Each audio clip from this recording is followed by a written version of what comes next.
Halo guys, Assalamualaikum warahmatullahi wabarakatuh. Kembali lagi di channel ini. Pada video sebelumnya kita udah pernah belajar melakukan clustering algoritma kami menggunakan software Orange Data Mining. Pada video tersebut kita menggunakan dataset dari situs BPS, yaitu dataset produksi cabai rawit di provinsi yang ada di Indonesia itu ya, dengan rentang tahun 2017 sampai dengan tahun 2021 gitu. Nah, kenapa gue pengen video ini? Tujuannya itu supaya kita bisa mengetahui kira-kira gimana sih eh, perhitungan di balik software Orange Data Mining gitu. Kita kan taunya cuma drag and drop gitu ya, kemudian muncul hasil clusternya. Nah, di sini kita kan belajar gimana caranya menghitung atau ya menghitung data yang kita miliki supaya muncul clusternya gitu menggunakan formula Excel gitu ya. Biasanya eh, cara ini atau teknik ini digunakan ketika kita melakukan penelitian seperti skripsi gitu ya. Jadi selain menghitung menggunakan tool seperti Orange ataupun Python ataupun R, kita diharuskan untuk melakukan perhitungan manual juga gitu. Nah, makanya karena ada korelasinya, gue pengen bikin perhitungan manualnya di Excel gitu. Nah, dataset misalkan gue nggak mau lah Rin, nonton videonya gitu misalkan. Ya udah langsung download aja datasetnya itu di situs BPS gitu. Nah, nanti judulnya yang produksi tanaman sayuran 2017. Nah, di sini tuh ada banyak komoditas, contohnya tuh ada bawang merah, bawang putih, kemudian kubis, wortel, dan sebagainya. Kita ambil aja yang cabai rawit gitu. Nah, cara downloadnya gimana? Kita pilih aja di sini, pilih tahun, misalkan tahun 2017 gitu, atau tahun 2018. Kita pilih tahunnya dulu, kemudian kita pilih Excel. Nah, nanti dia otomatis bakal ke download gitu ya. Jadi proses itu dilakukan untuk setiap tahunnya. Jadi setahun nanti download sekali, setahun sekali gitu. Jadi nggak bisa dong kita pilih tahun 2017 sampai dengan tahun 2021 itu jadi sekali download itu nggak bisa. Nanti tampilan datasetnya itu akan seperti ini. Banyak komoditasnya. Ya kan, ada yang kosong dan sebagainya. Nah, kita nanti ambil aja yang komoditas cabai rawit gitu. Kalau sudah di-download semua, nanti dirapikin aja datasetnya. Ini adalah contoh tampilan raw data atau dataset yang akan digunakan di video ini gitu. Kebetulan dataset ini udah gue rapiin. Jadi tampilannya seperti ini. Jadi setiap tahun 2021, 2022, 2020 sampai dengan tahun 2017 itu kita jadikan masing-masing satu fitur gitu. Kayak tahun 2021 itu fitur 1, 2020 fitur 2 dan sebagainya gitu. Nah, di video ini di dataset ini kita punya 6 fitur gitu ya. Satu fitur provinsi dan 5 lainnya adalah fitur tahun produksi. Nah, angka ini merupakan angka dalam satuan ton gitu ya. Jadi kalau satu itu ya artinya 1 ton. Di dalam 1 tahun, provinsi tersebut memproduksi cabai rawit sebanyak 1 ton gitu. Misalkan pada ya ini info aja pada video sebelumnya kan kita bikin clustering algoritma kami menggunakan Orange gitu ya. Nah, ini videonya cukup lumayan panjang, 26 menit. Kalau kita untuk memahami kan kadang harus diulang-ulang gitu ya. Misalkan boros kuota gitu jadinya. Saya juga udah nulis di sini di Medium. Langkah-langkahnya sama seperti di video, jadi nggak perlu takut beda gitu. Insya Allah sama. Di sini juga dijelasin juga setiap keterangannya, menu itu mengindikasikan apa atau artinya apa gitu. Semua ada, jadi bisa dibaca berulang-ulang kalau bingung gitu ya. Kalau video kan harus ditonton berulang-ulang itu lumayan gitu ya, boros kuota gitu. Kalau tulisan kan nggak, tinggal kita apa namanya baca berulang kali ya paling di reload gitu doang. Oke, kita langsung aja ke perhitungan manual menggunakan Excel. Nah, jadi nanti proses yang akan kita lakukan untuk menghitung manual algoritma kami menggunakan format Excel itu bermula dari raw data. Setelah itu kita mencari yang namanya nilai minimum dan maksimum setiap fitur tahun gitu, setiap fitur tahun produksi. Jadi dicari nih tahun produksi 2021 itu nih apa produksi minimumnya tuh berapa gitu.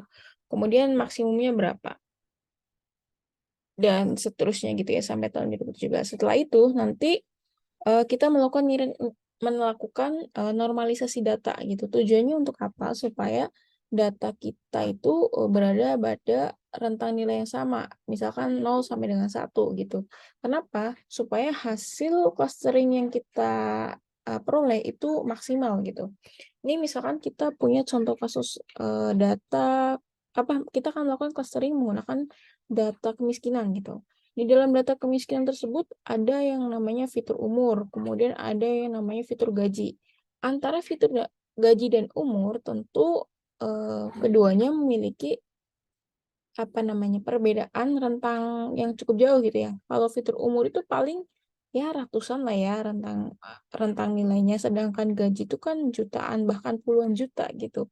Tentu kalau kita tentu kalau kita gunakan langsung untuk melakukan clustering, pasti hasilnya itu nggak akan maksimal. Nah, oleh karena itu kita perlu melakukan normalisasi data terlebih dahulu ya. Kita bisa cek di sini ada yang nilainya 0, 1, kemudian ada yang produksi per tahunnya itu bisa mencapai 500 sampai 600 ribu ton. Itu kan cukup jauh gitu perbedaannya. Nah, nanti ini persamaan matematika yang akan kita gunakan untuk melakukan normalisasi data. Setelah data dinormalisasi, kemudian kita menentukan nilai cluster atau nilai sentroid gitu ya, titik pusat. Nah, kebetulan pada video sebelumnya itu kita bikin sebanyak 3 cluster.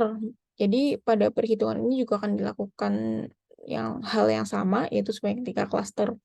Nah, pencarian atau penentuan nilai sentroid itu akan ditentukan secara random gitu ya. Jadi terserah kamu, kita tentuin aja secara bebas. Kenapa? Karena nanti pada iterasi selanjutnya itu nilai sentroid akan diperbaharui gitu. Nah, setelah nilai sentroid ditentukan, nanti kita menghitung jarak antara data yang kita miliki dengan sentroid, nilai sentroid atau nilai titik pusat menggunakan metode perhitungan jarak seperti Euclidean gitu ya. Kalau misalkan mau pakai metode lain gimana ya nggak apa-apa, cuman umumnya itu menggunakan metode Euclidean gitu. Nah, nanti data yang memiliki jarak yang paling kecil itu akan masuk ke dalam kelas tersebut gitu. Jadi misalkan kayak ini, kan mereka paling kecil nih, jarak 1, 2, 3, jarak ketiga paling kecil, maka dia masuk ke klaster 3, seterusnya gitu. Sampai nanti dilakukan penentuan nilai sentroid baru dan dihitung lagi jarak yang paling dekat itu klaster mana gitu. Apakah antara iterasi pertama dan berikutnya itu berubah atau enggak gitu kan. Nanti kalau berubah kita masih harus melakukan iterasi selanjutnya. Tapi kalau nggak berubah artinya cluster yang kita hasilkan itu sudah tidak apa namanya sudah betul gitu. Jadi sudah selesai proses iterasi itu gitu. Nah, udah ya, kita langsung masuk aja di perhitungannya gitu. Jadi tadi itu kita akan tahu nih nanti arahnya seperti apa untuk melakukan perhitungannya. Nah, kita langsung aja. Di sini kita pertama tadi kan adalah mencari nilai minimum dan maksimum gitu. Untuk mencari nilai minimum dan maksimum setiap fitur, kita bisa menggunakan persamaan atau formula Excel min sama dengan min dalam kurung B3, sel B3 sampai dengan B36. Jadi kita minta ke Excel, Excel, tolong dong kamu cariin nilai minimal dari sel B3 ini sampai dengan B36. Nah, nanti kita enter. Si Excel akan menampilkan bahwasanya nilai 1 adalah nilai minimal dari fitur 2 tahun 2021 gitu. Kemudian untuk mencari nilai maksimal gimana? Sama. Kita menggunakan formula max.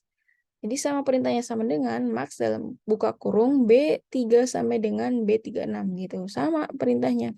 Excel, tolong dong kamu cariin nilai maksimal dari sel B3 sampai dengan B36 gitu. Nanti akan ketemu hasilnya gitu. Kenapa ditulis satu-satu gitu? Ini sebenarnya bisa aja kita tulis rumus ya, cuman kelamaan jadi gue kok tulis satu-satu aja gitu. Nanti tujuannya untuk mempermudah perhitungan kita saat melakukan normalisasi data. Sebenarnya bisa aja kita eh, tulis di sini satu, maksudnya kita satu sel aja di sini. Nanti kita panggil gitu. Cuman nanti kalau langsung itu hasilnya jadi nggak sesuai gitu. Ada tekniknya, cuman kan kita lagi belajar gitu ya. Yang penting kan paham dulu. Nanti kalau udah expert main Excel ya silakan di eh, apa namanya di otak-atik sendiri lah rumusnya gitu. Ini kan biar paham aja gitu. Kemudian tahun 2020. Untuk mencari nilai min pada fitur tahun 2020 sama perintahnya, yaitu min C3 sampai dengan C36 gitu. Ini ya.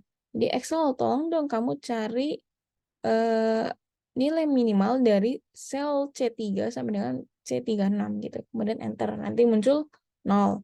Selanjutnya, tahun 2020 sama dengan max dalam kurung C3 sama dengan C36. Nanti akan muncul hasilnya seperti ini.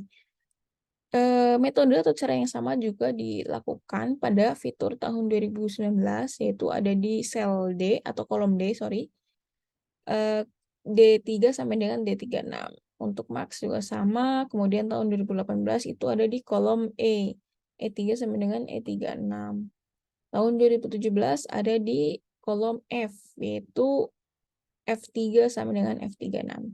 Setelah ketemu nilai minimal dan maksimalnya, itu selanjutnya kita melakukan normalisasi data. Nah, normalisasi data kan tadi udah dijelasin, bahwasanya ketika kita memiliki data yang memiliki rentang nilai yang tidak sama, maka kita harus melakukan normalisasi data supaya hasil klaster yang kita peroleh itu maksimal.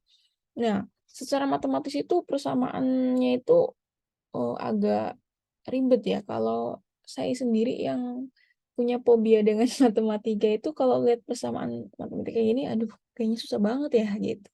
Padahal enggak sesusah yang kita bayangin gitu. Kalau persamaan matematikanya nih, H new sama dengan H old dikurangi H min dibagi H max dikurangi H min. Itu kan apa sih nih gitu ya? Kayak kalau yang udah punya fobia matematika dulu kayak saya kan pasti udah malas duluan gitu. Padahal dia sangat mudah untuk memahaminya. H new itu adalah nilai normalisasi. Kemudian sama dengan H old. H old itu nilai awal dikurangi H min. H min itu nilai minimal dibagi H max. H max itu ya nilai maksimal. Nilai maksimalnya tadi kita cari di sini di setiap fitur tahun produksi. Kemudian dikurangi nilai minimal sama ya yang tadi kita cari. Nah, nilai awalnya itu yang mana? Nilai awalnya itu ya nilai data dari setiap fitur gitu. Misalkan Aceh tahun 2021 itu produksi cabai rawitnya berapa ton sih gitu. Nah, itu merupakan nilai awal gitu. Kalau misalkan selanjutnya Sumatera Utara, dia produksi cabai rawitnya pada tahun 2021 itu berapa ton sih? Nah, itu masuk ke dalam nilai awal. Nah, ini contohnya di sini untuk menghitung nilai awal adalah nilai awal ini ya, B3, sel B3. B3 itu mana? Ini B3 ya, punya si Aceh tahun 2021. Perhatikan di sini. Di sini adalah tahun 2021. Ya, fiturnya 2021, 2020, 2019, 2018, dan 2017. Di fitur tahun 2021, kita melakukan normalisasi data Aceh. Nilai awalnya berapa? Nilai awalnya ada di sel B3. B3, betul ya? Oke, kita kecilin. Nah, B3, kemudian dikurangi I3. I3 itu mana? Ini, min, nilai minimal. I3, kemudian tutup kurung dibagi buka kurung J3 nilai maksimal. Nilai maksimalnya mana? Ya ini. Maksimal untuk fitur tahun 2021. Setelah itu dikurangi nilai minimal. Nilai minimalnya mana? Ya ini yang tadi. Kemudian tutup kurung dan di enter. Nah, untuk tahun 2020 juga sama. Kita eh, cari data si Aceh gitu ya. Melakukan normalisasi data Aceh pada tahun 2020 gitu. Tahun produksi tahun 2020. Di sini ada C3, kemudian dikurangi K3. Jadi menyesuaikan ya. Misalkan tahun 2020 ya pakai datanya yang tahun 2020 raw datanya. Kemudian nilai minimum maksimumnya yang fitur tahun 2020. Jangan pakai tahun 2021 ya. Nanti hasilnya ngaco gitu ya. Nggak sesuai. Nah, nanti dikurangi L3. L3 itu mana ya, ini maksimal dikurangi K3, K3-nya ini. Tuh. Dan seterusnya ya. Untuk tahun 2019 itu kita pakai raw datanya yang di sel D3. Ini ya. Kemudian dikurangi nilai minimal. Nih, M3 dibagi nilai maksimalnya nih N3 min N3. N3 min M3 gitu ya. Sorry, ini ya. Nah, kalau sudah ini metode atau cara yang sama juga dilakukan untuk fitur tahun 2018 dan tahun 2017. Kalau udah, misalkan kita coba eh, tarik. Jadi enggak. Oke, kita tarik rumusnya ke bawah. Nah, ini udah. Inilah yang saya bilang tadi, kenapa di sini didefinisikan satu-satu-satu. Supaya ketika kita panggil, itu dia otomatis langsung rumusnya itu langsung. Karena kita manggilnya sel yang ada di depan sini. Coba kalau kita hapus di sini ya. Tuh, dia nggak ada nilai minimal, maka dia akan apa namanya, hasilnya nggak sesuai gitu. Atau misalkan gini, kita tadi di sini langsung tarik ke bawah. Set. Nanti di sini jadi muncul error gitu ya. Nah, selanjutnya untuk tahun 2020 kita sama tarik juga, set, muncul normalisasi datanya. Kemudian tahun 2019, tahun 2018, dan yang terakhir adalah tahun 2017. Oke, selesai. Nah, ini datanya udah berhasil kita normalisasi semua ya. Jadi ketika nanti kita menghitung jarak untuk setiap data yang kita miliki dengan titik sentroid, itu kita menggunakan nilai atau data yang sudah dinormalisasi. Jangan pakai raw data lagi, nanti hasilnya ngaco lagi, nggak maksimal gitu hasil cluster yang kita peroleh. Oke, selanjutnya kita menentukan nilai sentroid atau titik pusat. Nah, nilai titik pusatnya itu kita tentukan secara acak gitu ya. Karena pada video sebelumnya itu kita bikin sebanyak 3 klaster, maka di sini juga kita akan bikin sebanyak 3 klaster, yaitu klaster 1 dengan status produksi tinggi, klaster 2 dengan status produksi sedang, dan klaster 3 itu dengan status produksi rendah. Di sini kita mendefinisikan untuk klaster 1 itu nilai atau ya nilai betul tahun 2021 itu sebanyak 1, kemudian tahun 2021 juga sampai dengan tahun 2017. Untuk tahun untuk klaster 2 atau sedang, kita tahun 2021 itu nilainya 0,31, kemudian tahun 2020 0,23 dan seterusnya. Itu kita tentukan nilainya secara acak gitu ya. Setelah itu, setelah nilai sentroid atau titik pusat kita tentukan,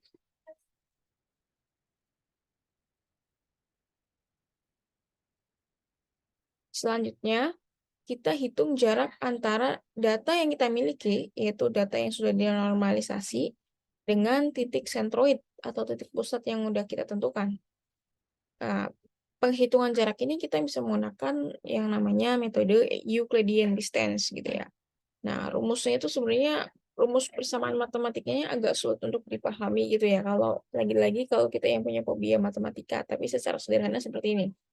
Jadi jarak titik antara XY dengan AB itu sama dengan akar kuadrat dalam kurung X min A kuadrat plus Y min B kuadrat. Nah, untuk di sini sebenarnya perhitungannya itu menyesuaikan dari banyaknya fitur yang kita miliki gitu. Karena kita punya 1, 2, 5 fitur, maka nanti di sini perhitungannya juga sebanyak 5 fitur gitu. Mungkin ini akan apa namanya, kalau dilihat aja secara kayak gini, kalau yang lagi-lagi kalau yang punya fobia matematika pasti udah males duluan gitu ya. Tapi kita coba untuk supaya nggak ini dulu ya, nggak benci dulu dengan tampilan yang dia berikan gitu ya. Kan takutnya nanti jatuh cinta gitu kan. Karena benci kemudian jadi cinta, kan benci dengan rumus matematika, tapi karena mau nggak mau harus melakukan perhitungan manual, akhirnya cinta gitu dengan sendirinya. Mau menghitung gitu kan, mau mempelajari maksud dari rumus tersebut.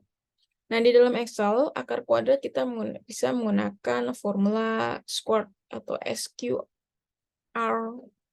ya. SQRT itulah. Serah bacanya apa. Kemudian kebetulan saya lidah Jawa, jadi tidak se-expert itu dalam melafalkan English language. Nah, di sini kita akan menghitung jarak antara data Aceh dengan klaster 1 gitu. Jadi untuk setiap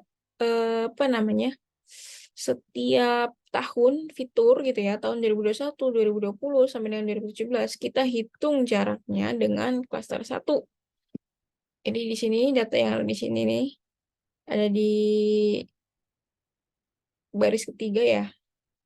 Tahun 2021 sampai 2017 kita hitung jaraknya dengan titik sentroid. Nah, rumusnya tuh ini. Sama dengan squared buka kurung U3 dikurangi C42 pangkat 2 plus buka kurung V3 min D42 tutup kurung pangkat 2 plus buka kurung sel W3 min M42 kuadrat plus buka kurung X3 min V42 tutup kurung pangkat 2 plus buka kurung Y3 min G42 tutup kurung pangkat 2 tutup kurung. Duh, ribet banget kayaknya ya bacanya. Jadi gini, kita perintahkan ke Excel. Excel, tolong dong kamu hitung akar kuadrat dari sel U3. Sel U3 itu mana? Ya ini. Punyanya si Aceh tadi kan ada di baris ketiga gitu ya. Kita hitung untuk U3 itu ada di tahun 2021. Kemudian V3 itu tahun 2020. Dan W3 itu 2019, kemudian X3 itu tahun 2018, dan Y3 itu tahun 2017 ini ya. Perhatikan di sininya dulu, di depannya dulu, supaya kita tahu yang di depan ini, setiap di depan ini adalah letak sel data yang kita miliki gitu. Tapi data yang sudah dinormalisasi, bukan raw data gitu ya. Tapi data yang sudah dinormalisasi gitu. Selanjutnya di belakangnya itu ada C42, kemudian D42, E42 dan seterusnya. Nah, ini adalah letak dari nilai sentroid yang sudah kita tentukan secara acak tadi. Nah, C42 kita kan mau menghitung jarak antara klaster 1 dulu ya. Jadi jarak setiap data dengan klaster 1. Nah, di sini untuk tahun 2021 kan U3 itu tadi merepresentasikan data yang kita miliki pada fitur tahun 2021 gitu ya. Nah, di sini kita hitung jaraknya dengan sel nilai sentroid pada tahun 2021 gitu. Nah, di sini ya, C42 pangkat 2, kemudian ditambah tadi sel V3 min D42. D42 itu adalah nilai sentroid pada fitur tahun 2020. Dan selanjutnya ada E42 itu tahun 2021 dan F42 itu tahun 2018. Yang terakhir adalah G42 yaitu nilai sentroid pada tahun 2017. Setelah itu kita enter, nanti akan muncul nilainya 1,97. Nah, untuk cara yang sama kita lakukan pada data Provinsi Sumatera Utara. Di sini sama ya, U4, tadi kan U3 ya untuk Provinsi Aceh. U4, di sini kita bisa perhatikan U4, V4, W4, X4, Y4, itu posisinya di mana? Kita klik aja di sini, nanti akan muncul.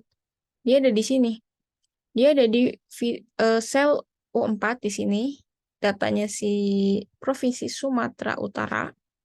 Kemudian V4, W4, X4 dan Y4.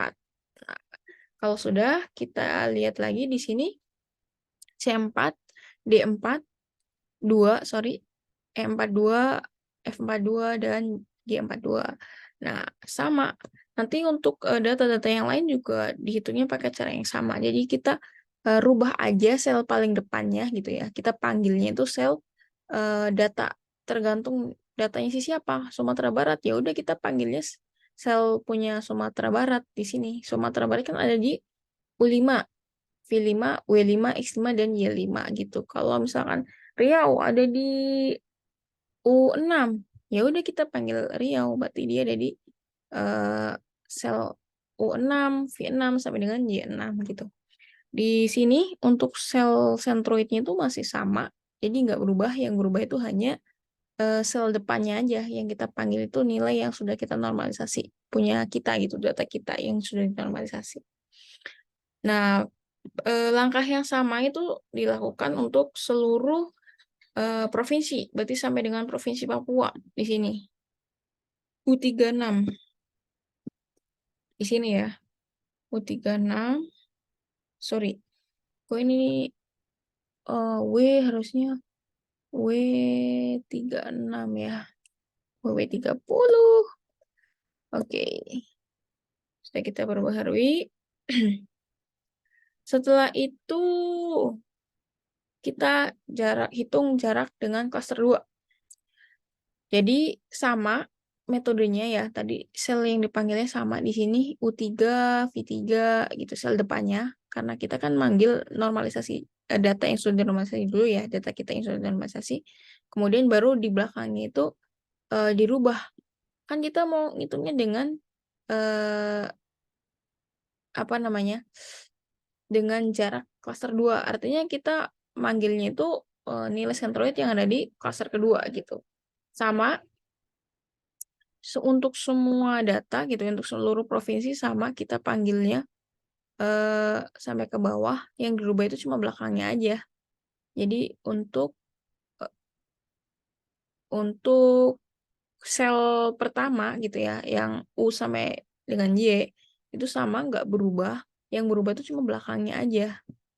Belakangnya karena kita manggilnya jarak dengan klaster 2. Kemudian untuk klaster 3 juga sama gitu ya.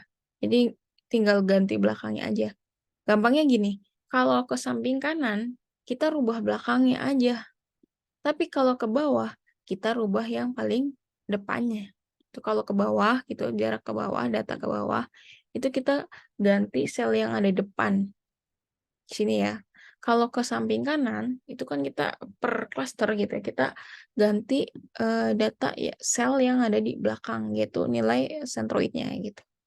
Kalau sudah dihitung semua, kita tinggal cari nih jarak yang paling minimum setiap cluster itu mana. Nah, kalau yang jarak paling minimum itu jarak minimum itu nanti akan merepresentasikan bahwasanya data tersebut masuk ke dalam klaster tersebut gitu. Misalkan nih Aceh jarak 1, 2, 3 paling kecil jarak berapa?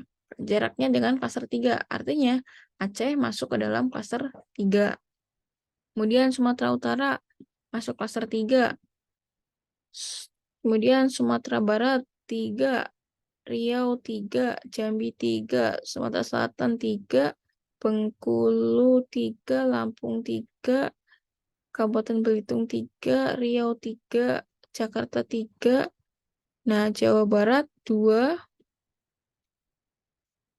Jawa Tengah 2, DIY 3, Jawa Timur 1, kemudian Banten itu 3, Bali 3, Nusa Tenggara Barat itu 2, kemudian Nusa Tenggara Timur dulu ya, Nusa Tenggara Timur, Kalimantan Timur sampai dengan Papua itu masuk ke klaster 3. Nah, ini udah muncul nih nilai minimumnya, sudah merepresentasikan setiap apa namanya klaster gitu. Jadi si Aceh itu masuk klaster 1, kemudian Jawa Tengah Jawa itu klaster 2, dan Jawa Timur itu masuk klaster 1 gitu. Setelah itu kita menentukan nilai sentroid baru atau mengupdate sentroid baru. untuk melakukan iterasi berikutnya gitu. Nah, ini nilai sentroidnya udah kita tentukan segini gitu ya. Beda sama yang sebelumnya. Kita udah update nilai sentroidnya.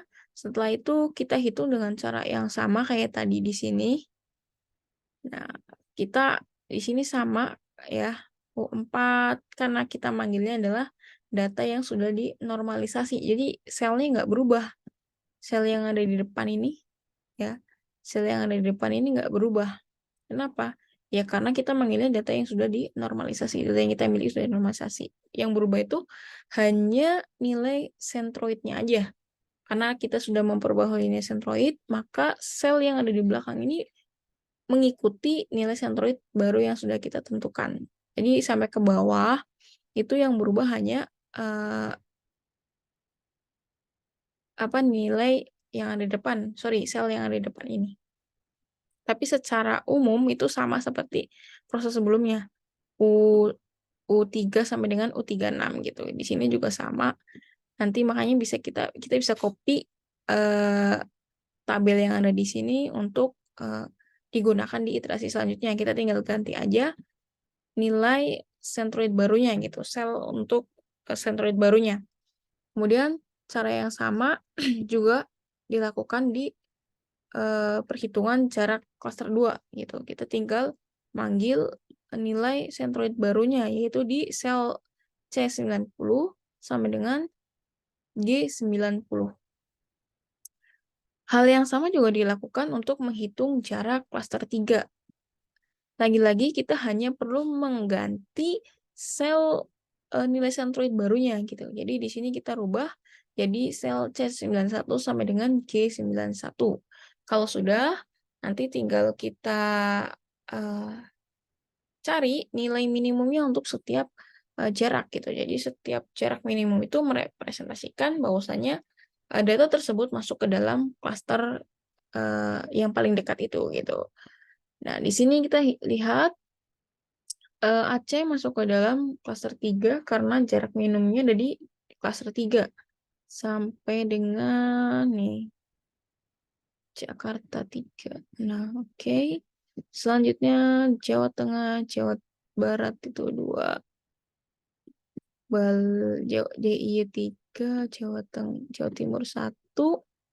Kemudian ini sampai bawah sampai Papua klaster 3.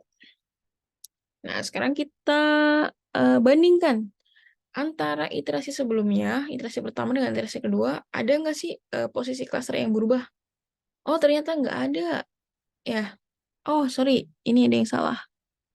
Nusa Tenggara ini harusnya klaster 2, sorry. Nah, harusnya klaster 2. Oh, ternyata nggak ada yang berubah antara iterasi 1 dan iterasi 2. Klasternya nggak ada yang berubah. Si Aceh tetap klaster 3, si Jawa Tengah, Jawa Barat tetap klaster 2, kemudian si Jawa Timur tetap klaster 1, si Nusa Tenggara Barat tetap klaster 2, si Papua Barat, Papua itu tetap klaster 3 gitu. Artinya, proses iterasi sudah selesai. Kita udah bisa memperoleh hasil klasternya gitu. Tapi misalkan di iterasi kedua itu nilainya atau posisi klasternya itu ada yang berubah. Jadi si Bengkulu yang harusnya iterasi pertama itu masuk ke dalam jarak masuk ke dalam klaster 3 setelah dilakukan iterasi dengan nilai sentroid baru kemudian masuk ke dalam klaster 1. Itu artinya kita perlu melakukan iterasi berikutnya gitu karena posisi klasternya itu berubah gitu pada iterasi sebelumnya dengan iterasi sekarang. Nah, berhubung kasus yang kita miliki itu sekarang cuma membutuhkan 2 iterasi, artinya clustering itu sudah kita dapatkan hasilnya pada iterasi kedua gitu. Misalkan ada pertanyaan, kok banyakkan klaster 3 ya dibanding klaster 2 atau klaster 1? Apalagi klaster 1 cuma ada 1 data gitu. Nah, ini karena data yang kita miliki itu kurang bervariatif gitu ya. Lebih mayoritas masuk ke dalam klaster 1. Misalkan teman-teman punya data yang lebih bervariatif, mungkin hasil klasternya juga akan lebih bervariatif. Oh iya, saya lupa. Kayaknya tadi sebelumnya saya belum jelasin ya, kalau misalkan kenapa tidak menggunakan data yang bervariatif gitu ya. Jadi misalkan data yang memiliki missing value dan sebagainya gitu. Jadi kita bisa langkah-langkahnya itu bisa lebih kompleks, misalkan cara melakukan missing value pada data yang kita miliki sampai akhirnya eh, kayak normalisasi data baru kita menghitung clusteringnya gitu. Karena tujuan saya itu ya hanya supaya kita itu paham gitu, paham gimana konsep perhitungan matematika di balik tools-tools yang kita gunakan untuk melakukan clustering algoritma Cummins gitu. Jadi kalau misalkan data teman-teman itu bervariatif seperti ada nilai missing value, outlier dan sebagainya, itu ya silakan dilakukan preprocessing dulu gitu ya, ditambahkan gitu, ditambahkan eh, apa namanya?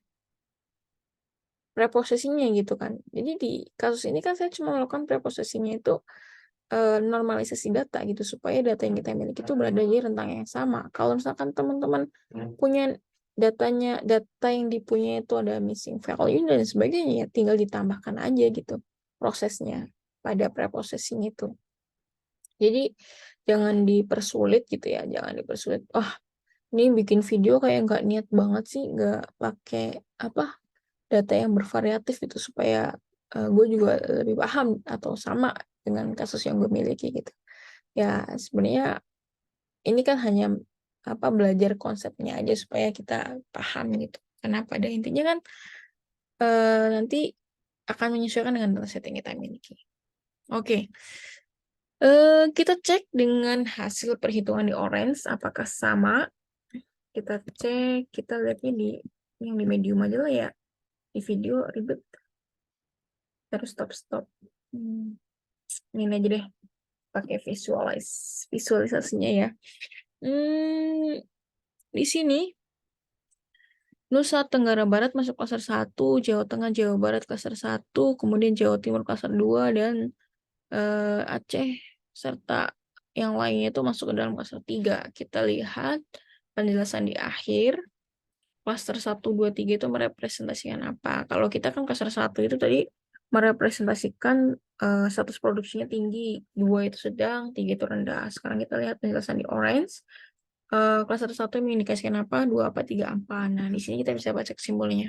Dengan melakukan clustering menggunakan algoritma Cummins pada software Orange, diperoleh hasil klaster 1 terdiri dari 3 provinsi, yaitu Jawa Barat, Jawa Tengah, dan Nusa Tenggara Barat. Klaster 2 terdiri dari Provinsi Jawa Timur dan klaster 3 terdiri dari Provinsi Aceh, Bali, serta 28 provinsi lainnya.